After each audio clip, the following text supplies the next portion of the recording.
बाकी कसं काय वाटतं आता? एकदम बेस्ट. ओके झाली डिलिव्हरी? ओके झाली, केवळ रंदे भैयामुळं. मग आहे मला मित्रांनो, आमचाच निर्णय होता की म्हटलं थोडंसं डिलिव्हरी करून घेऊ, कारण वेळ तर झालेला आहे तिचा. नमस्कार. आजच्या व्हिडिओमध्ये आपण बघणार आहोत की शेळीची डिलिव्हरी कशी करायची. सगळ्यात पहिले तर आता जो मी जसं बघितलं तशी सॉफ्ट लँडिंग शेळीची करून घ्यायची आहे. त्याच्यानंतर बघू शकता तुम्ही जे शेळीचे प्रायव्हेट पार्ट्स असतात त्या ठिकाणी अशा पद्धतीचा भवरा तुम्हाला द्यायचा आहे. पिल्लाच्या तोंडाचा अंदाज घेऊन पिल्लाच्या तोंडाच्या बाजूने अशी गोल आल्हाद भवरा तुम्हाला द्यायचा आहे. याला भवरा देण्याची पद्धती म्हणतात मित्रांनो. बघू शकता तुम्ही या पद्धतीसाठी तुमचे हात स्वच्छ असायला हवे. दुसरी गोष्ट म्हणजे तुमच्या हाताला नख नसावेत आणि हातात अंगठी वगैरे असे काही शस्त्रास्त्र असू नयेत, जेणेकरून शेळीला इजा होणार नाही. बघू शकता तुम्ही एकदम अल्लाद तुम्ही बघताय, एकदम आरामात शेळीची डिलिव्हरी करून घेताय. रंदे भैया आहे शेळीची डिलिव्हरी करण्यासाठी. बघू शकता हे पिल्लू जे होतं ते पायाळू होतं, म्हणजे उलटं आलं होतं, त्याच्यामुळे त्याचं तोंड येत नव्हतं आणि त्याच्यामुळे खूप जास्त वेळ लागत होता डिलिव्हरीला. नाही तर एवढा वेळ बेसिकली लागत नाही, बऱ्याच वेळेस याच्यापेक्षा जास्तही लागतो. पण हे पायाळू असल्यामुळे बघू शकता पहिले तर रंदे भैयांनी त्यांच्या अनुभवातून मस्तपैकी हाताने भवरा देऊन नंतर आरामात पाय त्याचे ओढून व्यवस्थित नाळेची काळजी घेऊन काढून घेतले. बघू शकता. आणि त्याच्यानंतर तुम्हाला सगळ्यात पहिली एक गोष्ट करायची ती म्हणजे काय, पिल्लाच्या अंगावरील बोळ साफ करून घ्यायचं आहे मित्रांनो. कारण बऱ्याच वेळेस काय होतं, पिल्लांना हे बोळ साफ न केल्यामुळे आणि ही घाण जर पोटामध्ये गेली तर पिल्लं बिमार पडतात, पिल्लं रुंगतात आणि बऱ्याच वेळेस 2-4 दिवसाच्या अगोदरच पिल्लू मरून जातं. त्याच्यामुळं कधीही पिल्लू झाल्यानंतर अशा पद्धतीनं तोंडातली नाकातली घाण व्यवस्थितपणे साफ करून घ्यायची आहे आणि व्यवस्थितपणे त्या पिल्लाची काळजी तुम्हाला घ्यायची आहे. बघू शकता. त्याच्यानंतर हे जे आहेत बाजूला पुन्हा दुसरं पिल्लू होतं शेळीला, त्याच्यामुळं पुन्हा एकदा भवरा देऊन तिची व्यवस्थित डिलिव्हरी करण्याचा निर्णय आम्ही घेतला. बघू शकता दुसरं पिल्लू काढण्याचा निर्णय याच्यामुळे घेतला कारण शेळी ही रात्रभर आपदत होती आणि त्याच्यामुळे तिची डिलिव्हरी व्यवस्थित होत नव्हती.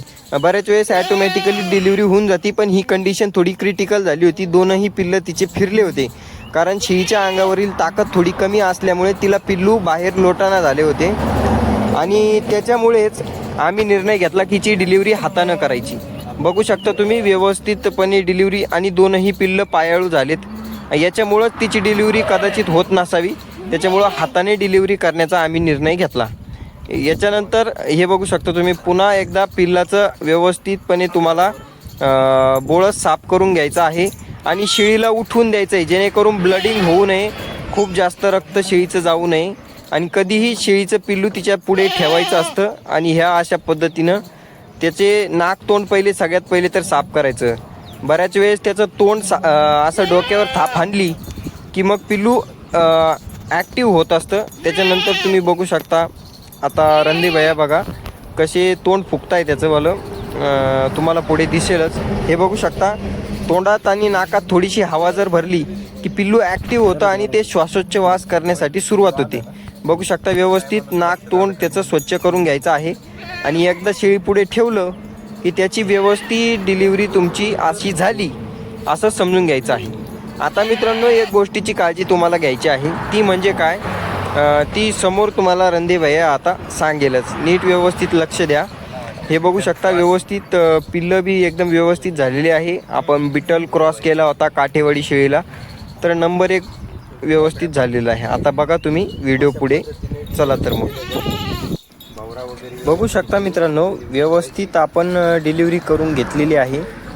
हे बघा पिल्लाच्या अंगावरील बोळस पूर्णपणे व्यवस्थित साफ करून घ्यायचं आहे. बाकीचं शेळी चाटून व्यवस्थित क्लिअर करतेच.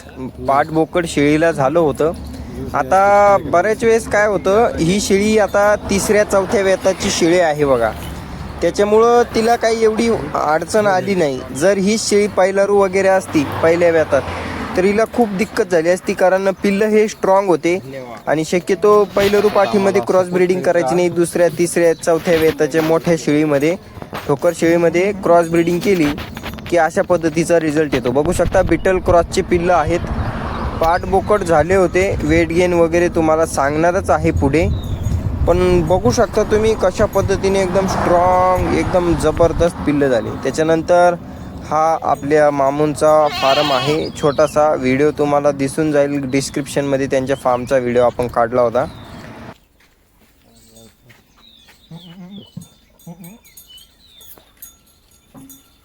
मित्रांनो तुम्ही बघितली शेळीची डिलिव्हरी कशी पद्धतीने केल्या जाते. बघू शकता बिट्टल क्रॉस काठीवाडीची पिल्लं आहेत. एक एक पिल्लू कमीत कमी 3.5 किलोच्या आसपास असेल. 3.5 ते 4 किलो वेट गेन आहे त्यांचं सध्याच्या काळात. हे क्रॉसिंगचा आणि क्रॉस ब्रीडिंगचा रिझल्ट आहे पूर्णपणे. एक नंबर रिझल्ट आणि एक नंबर डिलिव्हरी.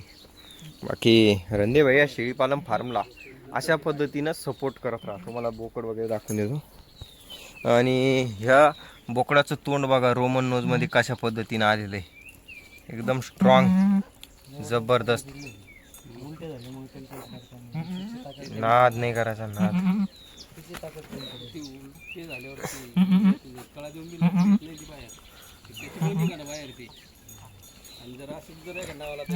हे बघा एक नंबर मध्ये रोमन नोज आलं मित्रांनो. दोन्ही पिल्लांना जबरदस्त क्वालिटीमध्ये पिल्लं पडलेले आहेत. बघू शकता एकदम व्यवस्थित. आणि बाकी आपल्या शेळ्या बी बघू शकता बाकीच्या कशा आहेत. ही आपली मिल्खा सिंगची लागवड आहे. सॉरी मिल्खा नाही शंकरबाई सोन्याची लागवड आहे. आणि जबरदस्त पिल्लं आलेली एकदम स्ट्रॉंग म्हणजे स्ट्रॉंग व्यवस्थित नाथखुळा वस्तू. ही शेळी रात्री धरून आपदत होती तर मामूल म्हणलं चला डिलिव्हरी करून घेऊ तिचीवाली. बघू शकता खात पित नव्हती. हे चारा तिचा तसाची बाकीच्या शेळ्यांनी पूर्ण वाजून दिला. तिचा चारा तसाच होता. तर मग डिलिव्हरी करणं गरजेची होती कारण शेळीमध्ये ताकद नव्हती. वीक झाली होती शेळी खूप. तर शेळीला डिलिव्हरी आणि जर आता ही डिलिव्हरी लेट झाली असती एक नंबर क्वालिटीमध्ये पिल्लं आणि एक नंबर जुगाड बघू शकता. वा वा वा एक नंबर. आय होप तुम्हाला आणखीन एक मुद्दा आहे मित्रांनो. जास्त दूध असल्यामुळे शेळीला अल्फा आलेला आहे. पण आता डिलिव्हरी झाल्यानंतर जर हिला रेडिमा वगैरे इंजेक्शन दिलं आपण जार पडल्यानंतर तर ओके होऊन जाते शेळी एकदम काहीच विषय नाही. आणि जर हात टाकून डिलिव्हरी केली तर सेफ्टी 4 नावाचं इंजेक्शन देऊन घ्यायचं कधी बी जेणेकरून शेळीला कसल्याही प्रकारचं इन्फेक्शन वगैरे होत नाही. ही गोष्ट कधीही ध्यानात ठेवा. बाकी शेळी बघू शकता तुम्ही ना डॉन पिल्लं आहे. जेवढे पिल्लं शेळीनं चाटले तेवढं बेस्ट. एकदम स्ट्रॉंग आणि रोमनच. बाकी कसं काय वाटतं आता. एकदम बेस्ट. ओके झाली डिलिव्हरी. ओके झाली केवळ रंदे भैयामुळं. मग आहे मला मित्रांनो आमचाच निर्णय होता की म्हटलं थोडंसं डिलिव्हरी करून घेऊ कारण वेळ तर झालेला आहे तिचा. पण समजा जर लेट झाला असता तर पिल्लं ऑलरेडीच दोन्ही बी फिरले होते. दोन्ही उलटे आले पिल्लं. बरं झालं तिनं शेळी स्ट्रॉंग होती म्हणून तिनं पिल्लं रपारप लोटले. पहिलं रोज दुसऱ्या झोपेची जर पाठ असती तर लय हाल झाले असते. आता शेळी खूप वेग झालेली. हिला खुराक लावण्याची सक्त आवश्यकता आहे आता. बाकी पिल्लं वगैरे बघू शकता. धन्यवाद मित्रांनो असा सपोर्ट करत राहा. खूप खूप. बघू शकता व्यवस्थित डिलिव्हरी वगैरे व्यवस्थित झालेली आहे. पिल्लं वगैरे व्यवस्थित झालेली आहे. आता शेळ्या वगैरे इकडे चरताय मस्त पैकी. मग कस काय केली डिलिव्हरी एकदम ओके केली ना. अनुभव तुझा. मग आहे का अनुभव तर तुमचाच आहे. पण केली आता डिलिव्हरी बघू शकता तुम्ही. एकदम व्हाईट पाहिजे एकदम.